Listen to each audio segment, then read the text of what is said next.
Hello friends, हमने हमारे first lesson में देखा महाराष्ट्र बिफोर शिवाजी। आज हम हमारा सेकंड वीडियो है। इसमें हम देखेंगे work of lesson number 2, work of cents, मतलब संतों का कार्य। हमारी महाराष्ट्र की भूमि वैसे तो संतों के लिए प्रसिद्ध है। बहुत सारे संत हमारे महाराष्ट्र में होके गए हैं। उनके बहुत सारे किताबें, अभंग, ग्रंथ हम लोगों ने देखे हैं, सुने हैं। इसलिए महाराष्ट्र को संतों की भूमि भी कहा जाता है। और आज हम उन्हीं में से कुछ संतों का कार्य हम यहाँ पे देखने वाले हैं। ये थोड़ा बड़ा लेसन है, इसलिए हम इसको पार्ट में डिवाइड करेंगे। हम कुछ फर्स्ट पार्ट में कुछ आधा हिस्सा लेंगे और कुछ सेकंड पार्ट में लेंगे। तो मैं स्टार्ट करने से पहले आप लोग को कहती हूँ कि आप अपना EVS 2 का बुक्स निकालें, उसमें से पेज नंबर 3 निकालें और मैं जो लाइन पढ़ूँगी उसको आप केयरफुली देखना है और समझने की कोशिश करना है। और फिर भी नहीं समझ में आए तो आप इस लेसन को 1 बार या 2 बार पढ़ें, फिर इसके आंसर सॉल्व करें। अगर नहीं समझ में आए तो मुझे वापस से पूछें। Then shall I start? Okay. The tradition of sants that began in Maharashtra with Sri Chakradhar, Sant Namdev, Sant Jnaneshwar, Sant Chokhameda was continued by Sant coming from various tatra of society. The tradition मतलब परंपरा के अनुसार संतों ने महाराष्ट्र में बहुत सारे संत आए, जिसमें से कुछ चक्रधर स्वामी थे, संत नामदेव थे, संत ज्ञानेश्वर थे, संत चोखामेड़ा थे। ये अलग अलग क्षेत्रों से, अलग अलग हिस्सों से, अलग अलग सोसाइटी में से हमारे महाराष्ट्र में आए। In this group of Sant are included संत गोरोबा, संत सावता, संत नरहरी, संत एकनाथ, संत शेख मोहम्मद, संत तुकाराम, संत नीलोबा एक्सेट्रा। मतलब इतने सारे संत हमारे महाराष्ट्र में अलग अलग क्षेत्रों से, अलग अलग इसमें से आए और वो एक ग्रुप में आए। यहाँ पे आकर उन्होंने एक ग्रुप बनाया और उन्होंने अलग अलग हिस्सों में अपने अपने कार्य किए हैं। उसमें से सिमिलरली कुछ हैं जो उनके नाम हैं: संत जनाबाई, संत सायराबाई, संत निर्मलाबाई, संत मुक्ताबाई, संत Kanhopatra and Sant Bahinabai Shirurkar also included. इसमें से ये भी कुछ और मतलब कुछ महिलाएं थी जो भी हम संत कहलाती हैं। They taught people various virtues like compassion, non violence, charity, service, equality और ब्रदरहुड। सब संत एक ही हमें कहते थे कि सबने नॉन वायलेंस मतलब अहिंसा करनी नहीं है, हमेशा सबको चैरिटी करनी है, मतलब सबकी दान धर्म करना है, और लोगों की सेवा करनी है। इक्वेलिटी मतलब सबको एक साथ रखना है, ब्रदरहुड बंधु भाव से रहना है। इस तरह से उन्होंने हमें ये कार्य करने को कहा था। और उन लोगों की कोशिश यही रहती थी कि सारे लोग एक दूसरे से मिलजुल कर रहे, एक दूसरे की मदद करें, कोई बंधु भाव, सब में एक जैसा बंधु भाव हो, कोई भेदभाव ना हो। ऐसे कार्य उन लोगों ने करने को हम लोगों को है। और हम आज भी देखते हैं उनके ग्रंथों में, अभंगों में यही होता है। No one is inferior, no one is superior. उन्होंने ये भी बताया कि कोई बड़ा नहीं है, कोई छोटा नहीं है, सब ऑल आर इक्वल्स, मतलब सब एक समान है। कोई अमीर नहीं है, कोई गरीब नहीं है, कोई काला नहीं है, कोई गोरा नहीं है, सब लोग एक समान हैं। सच was a sentiment that was created by Santa in minds of people. Similarly, Samarth Ramdas also rendered his work in Maharashtra. Samarth Ramdas थे, उन्होंने भी यही कार्य किया था महाराष्ट्र में। सब लोगों को एक साथ रखने का कार्य उन्होंने किया था। फर्स्ट हमारे जो है आप पिक्चर्स में देख सकते हो, श्री चक्रधर स्वामी। श्री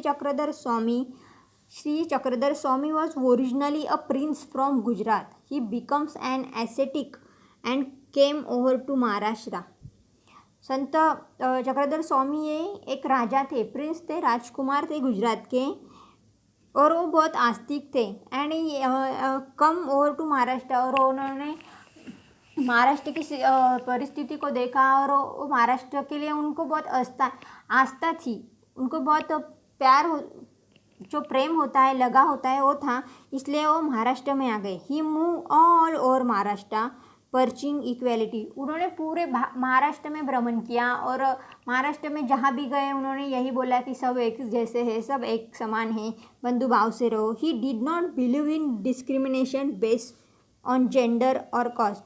उन्होंने कभी भेदभाव नहीं किया। डिस्क्रिमिनेशन मतलब उन्होंने कभी कोई भेदभाव नहीं किया। उन्होंने सब सब लिंग और कास्ट के हिसाब से सबको समान रखा। कभी ये औरत है, ये आदमी है, कि ये उच्च जाति का है, ये नीच जाति का है, ऐसा उन्होंने कभी भेदभाव नहीं रखा। उन्होंने कहा कि सब लोग एक समान हैं, सब लोग बंधु बहन हैं, सब लोग साथ में मिलजुल कर रहना है। इसे ऐसा ही उन्होंने भी ऑल संतों की तरह कहा। So several men and woman become his follower.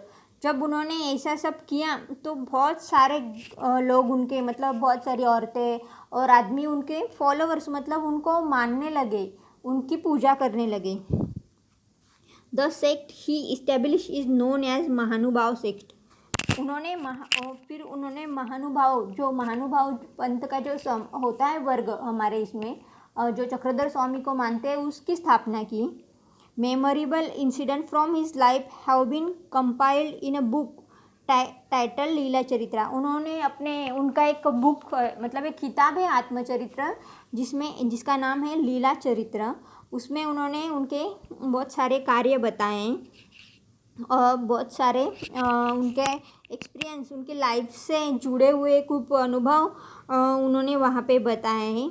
इस बुक्स में अगर कभी आपको मिले या नेट पे आप सर्च करोगे तो आपको उनके कार्यों के बारे में, इसके बारे में पता चल जाएगा। अभी जो दूसरे संत हैं, Sant Namdev. Sant Namdev was a great devotee of Vitthal. Sant Namdev है, मतलब भगवान विठल के बहुत बड़े भक्त थे। बहुत डिवोटी मतलब भक्त थे, एकदम ज़्यादा से ज़्यादा बहुत विठल जी को बहुत मानते थे। He live in the village of Narasi. ये विलेज नारासी विलेज में रहते थे। He compose numerous song in praise of God. उन्होंने बहुत सारे सॉन्ग, मतलब बहुत सारे भजन, तो भगवान की स्तुति में जो गाए जाते हैं अभंग भजन, उनकी निर्मित की थी। परफॉर्म कीर्तन, जिसको कीर्तन बोलते हैं, वो कीर्तन करते थे संत नामदेव। उन्होंने विठल के बहुत बड़े भक्त थे और उन्होंने कीर्तन में बहुत सारे कीर्तन अभंग की रचना की थी, जो कीर्तन के जरिए लोगों को बताते थे। Everywhere and brought about general awakening among the people. He move all over Maharashtra to spread Bhagwat Dharma and taught the people deep devotion of God. उन्होंने पूरे महाराष्ट्र भर भ्रमण किया और उन्होंने भागवत धर्म का प्रसार और प्रचार किया। वो हमेशा डीप डिवोशन देने को बोलते थे, मतलब भगवान के प्रति अपनी पूरी निष्ठा रखने को बोलते थे। Sant Namdev later travel all over India spreading the message of humanity. Sant Namdev ने पूरे भारत में ह्यूमैनिटी का, मतलब मानवता का, बंधुभाव का मैसेज, जो कार्य संदेश पहुंचाया था।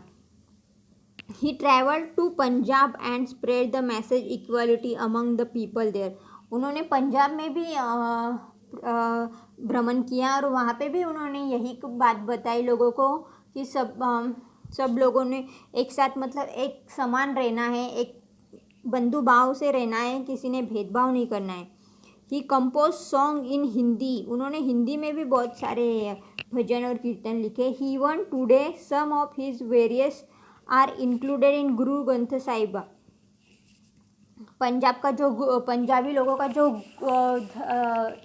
गुरु होते हैं, गुरु गोविंद सिंह जी, उनका जो ग्रंथ है गुरु ग्रंथ साहिबा, उसमें भी संत नामदेव जी के कुछ जो उन्होंने लिखे हुए भजन अभंग थे, उनका भी उनमें उल्लेख किया गया है, उनको भी उसमें शामिल किया गया है। एक पवित्र बुक है सिख लोगों की। जिस तरह से हिंदुओं की गीता होती है, मुस्लिमों की कुरान होती है, उस तरह से पंजाबी लोगों की गुरु ग्रंथ साहिबा एक पवित्र बुक होती है, उनका वो ग्रंथ होता है। ही सॉन्ग आर स्टिल संग all over Maharashtra with great love and devotion. उनके जो सॉन्ग है वो आज भी पूरे महाराष्ट्र में गाए जाते हैं और पूरे डिवोशन से गाए जाते हैं। संत ज्ञानेश्वर फैमिली बिलोंग टू आपेगांव। संत ज्ञानेश्वर जो हमारे तीसरे संत थे उनका वो आपेगांव से, उनकी पूरी फैमिली आपेगांव से आती थी। निवृत्ति, वो 4 भाई बहन थे, संत ज्ञानेश्वर, संत निवृत्तिनाथ, संत सोपानदेव और उनकी एक बहन थी Sant Muktabai. Bigoted men of time use to look down upon this children because they were offspring of sannyasi. लोग उनको ज़्यादा महत्व नहीं देते थे, ज़्यादा उनको लगाव नहीं करते थे क्योंकि वो सन्यासी थे, सन्यासी के पुत्र थे, सन्यासी के बच्चे थे, तो लोग उनको ज़्यादा मान सम्मान नहीं देते थे। It happen like this, their father took sannyas and the retired from worldly life. उनके पापा है जो उनके पिताजी थे, उनके पिताजियों ने संन्यास ले लिया था और उन्होंने लाइफ को, मतलब अपने जीवन को त्याग दिया था, इसलिए सब उनको सन्यासी के बच्चों के नाम से चिढ़ाते थे, सब उनको ऐसा द्वेष करते थे। But later on obeying the order of his guru he return home and started living with his wife. मगर कुछ दिनों जब उनके पिताजी ने संन्यास लिया, मगर जब उनकी जो इधर की परिस्थिति थी उनके घर की बहुत बुरी होने लगी, तब उनके गुरुजी को पता चला, उनके पिताजी को, तो उनके पिताजी ने उनको आज्ञा की वो वापस जाए और अपना सन्यासी जीवन वापस से त्याग दें और अपनी जो वैवाहिक जीवन है, फैमिली लाइफ है, उसको संभालें। तो उन्होंने फिर वापस से वो सन्यासी जीवन त्याग कर अपनी लाइफ को, अपने जीवन को फिर से अपनाया यानी वो अपनी बीवी बच्चों के साथ वापस से आकर रहने लगे। There 4 children were born afterwards, और उसके बाद उनको childrens. The narrow minded religious leader did not think it right a sannyasi should have children. उनको कुछ जो लोग होते हैं जो कम दिमाग वाले बोल सकते हैं या नैरो माइंडेड मतलब पुराने ख्यालों वाले लोग होते हैं, वो उनको ये सहन नहीं हुआ था कि एक सन्यासी के भी पुत्र हो सकते हैं या उनके बच्चे हो सकते हैं। People persuaded this children and banish them from this their community.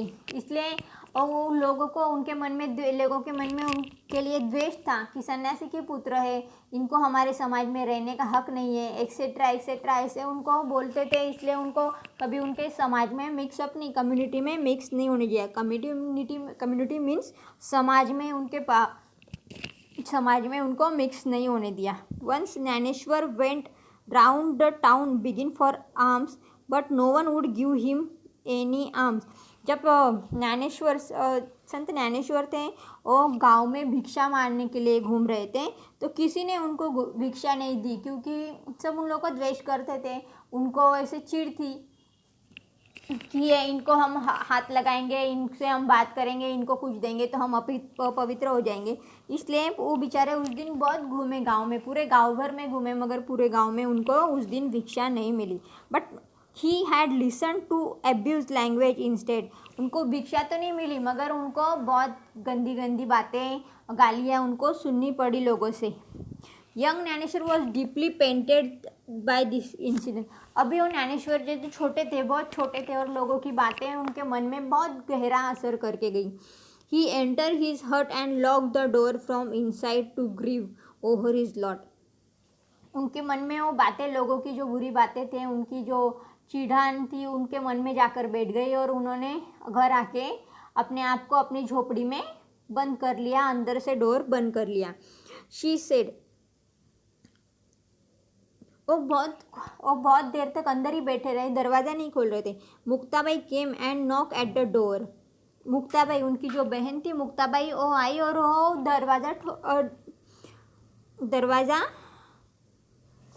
दरवाजे की कंडी खटखटाने लगी, मगर वो खोल नहीं रहे थे। She said, open the door Dnyaneshwar. उन्होंने बोला, ज्ञानेश्वर दरवाज़ा खोलो। How can I remain drowned in our own sorrow, who will then look to the welfare of the world. हम अपने दुख को कैसे संभालेंगे, कौन हमारी बातें सुनेगा, कौन हमारा दुख कम कर सकता है। These words of his sister give new hope to Dnyaneshwar. He forget his personal sorrow and started his work. Dnyaneshwar जी ने अपने आप को कमरे में बंद कर लिया। उनकी बहन जो थी मुक्ताबाई वो आई और दरवाज़ा खटखटाने लगी और उन्होंने बोला कि ज्ञानेश्वर दरवाज़ा खोलो, तुम अपने दुख को लेके ऐसी चिंता में कैसे बैठ सकते हो। अगर हम लोग हमारे दुख को लेके ऐसी चिंता में बैठेंगे, ऐसे दुखी होके बैठेंगे, तो समाज में जो अन्याय हो रहा है, गरीबों पे अन्याय हो रहा है, अत्याचार हो गया, उनको कौन संभालेगा, उनका दुख कौन कम करेगा। अगर हम लोग ही अपना दुख लेकर बैठ गएंगे तो समाज में बदलाव कौन लाएगा। ऐसी उनकी छोटी सी मुक्ताबाई की बातें ज्ञानेश्वर जी के कानों पे पड़ी तो उनको उनमें एक नई आशा जागी। उन्होंने तुरंत अपना दरवाज़ा खोल दिया। He forget his personal sorrow and started his work. तो ये छोटी सी बातें, अपनी बहन की ये छोटी बातें सुनकर उनमें एक नई उमंग जागी। उन्होंने अपना दुख तुरंत भूल गए और अपने कार्य में लग गए। Everywhere the poor and backward people were being oppressed in the name of the religion. हर जगह पे जब महाराष्ट्र में बहुत पुराने ज़माने में बहुत अन्याय, मतलब जो गरीब लोग रहते थे, जो नीची जाति के लोग रहते थे, उन पे बहुत अत्याचार अन्याय हुआ था। उनको समाज में एक साथ रहने का, बैठने उठने को मंजूरी नहीं थी। जैसे हम आजकल सब बच्चे सारे लोग हम एक कास्ट के, एक धर्म के लोग मिलजुल कर रह सकते हैं एक साथ, उस तरह से उस वक्त नहीं था। जब ये संतों का टाइम था तब हमारे महाराष्ट्र में ऐसा सब नहीं होता था। वहाँ पे जाति धर्म इसका बहुत बड़ा भेदभाव था, समाज पे बहुत बड़ा पगड़ा था इसमें, और हर लोग जाति धर्म को बहुत मानते थे और नीचे जाति के लोगों से ना तो बात करते थे, ना तो उनके पास से गुजरते थे। अगर कोई उसके पास से भी गुजर गया तो अपना घर धो डालते थे। मतलब ऐसे बहुत सारे बातें थी जो समाज में अन्याय हो रहा था गरीब लोगों के ऊपर। Dnyaneshwar went among the people and taught them to have faith in God. Give equal treatment to all. Dnyaneshwar पूरे इसमें घूम कर लोगों को बताते थे इक्वल, हम सब एक भगवान के बच्चे हैं, सब एक समान हैं। ऐसी बातें वो बताते थे लोगों को। और जो भी उनको ट्रबल में दिखाई देता, मतलब अगर ज्ञानेश्वर जी को या उनके भाई बहनों को अगर कोई भी संकट में मुसीबत में दिखाई देता तो वो ये देखते नहीं थे कि ये नीच जाति के लोग हैं या उच्च जाति के लोग हैं। और तुरंत उनके मन में दया आ जाती थी उनके लिए और उनको मदद करने के लिए चले जाते थे। This was the gist of advice to the people. Jnaneshwar word are heard in every nook and corner Maharashtra for the last 700 years. आज भी हम ज्ञानेश्वर जी के वर्ड्स हमें हमारे महाराष्ट्र में हर जगह सुनाई देते हैं। उनके कार्य हम आज भी उनके कार्यों को जानते हैं। जिस तरह से आज हम उन्होंने कुछ अच्छे कार्य किए हैं, इसलिए तो आज हम उनके हमारा जो लेसन है उसमें उनके कार्यों को पढ़ रहे हैं। मतलब उन्होंने कुछ अच्छा काम किया है तभी तो आज तक उनको हम लोग याद रखते आ रहे हैं। In those day all religious teaching was confined to Sanskrit books. The language of ordinary people in everyday use was Marathi. जो भी टीचिंग होती थी, मतलब जो भी पढ़ाई होती थी, वो सारी बुक्स में वो सब संस्कृत में ही लिखा जाते थे। जो ग्रंथ थे वो सब संस्कृत में लिखे जाते थे। भले भाषा उनकी मराठी बोली जाती हो, मगर बुक्स हर सारे धर्म के और जातियों के बुक्स से संस्कृत में ही पढ़ाए जाते थे। Dnyaneshwar wrote his outstanding book, The Dnyaneshwari. Dnyaneshwar जी ने अपनी खुद की एक बुक लिखी थी जिसका नाम था ज्ञानेश्वरी और वो मराठी में थी। He thus opened wide for these people the door of knowledge, where he perched the ideal of brotherhood among all men. उसमें ज्ञानेश्वरी में बताया गया है सारे लोग एक समान है, बंधु भाव है, इसे रहना चाहिए, सब इक्वल है। भगवान ने सबको एक जैसा बनाया है, कोई किसी जाति का कम या ऊपर नीची जाति का नहीं है, सारे एक जैसे ही है। At a very early age at Alandi near Pune Dnyaneshwar टूक समाधि। और बहुत जल्दी ही ज्ञानेश्वर जी ने आळंदी, जो पुणे के पास में जो गांव है, प्लेस है आळंदी, हम लोग पहचानते हैं आज भी आळंदी को, उसमें वहाँ उस जगह पे ज्ञानेश्वर जी ने समाधि ले ली। That is put himself in a trance from which he never come out. Even today on the 11th day of Ashadhi यानी Kartik, lakhs of pilgrims to go to the Alandi Pandhari with devotion। और आज भी जब आषाढ़ी एकादशी, कार्तिकी एकादशी होती तो बहुत सारे लोग संत ज्ञानेश्वर जी के समाधि के पास जाते हैं, उनकी पूजा करते हैं। अब आप आळंदी पंढरी विथ पूरे भक्ति भाव से वहाँ पे लोग वहाँ पे जाते हैं, मिलते हैं। तो यहाँ पे हमारा फर्स्ट पार्ट कंप्लीट होता है। हम हमारा सेकंड पार्ट देखेंगे, हम संत एकनाथ, जिनका सेकंड पार्ट में हम देखेंगे। आज के लिए इतना ही काफ़ी है। आप एक बार फिर से लेसन पढ़ें और समझने की कोशिश करें।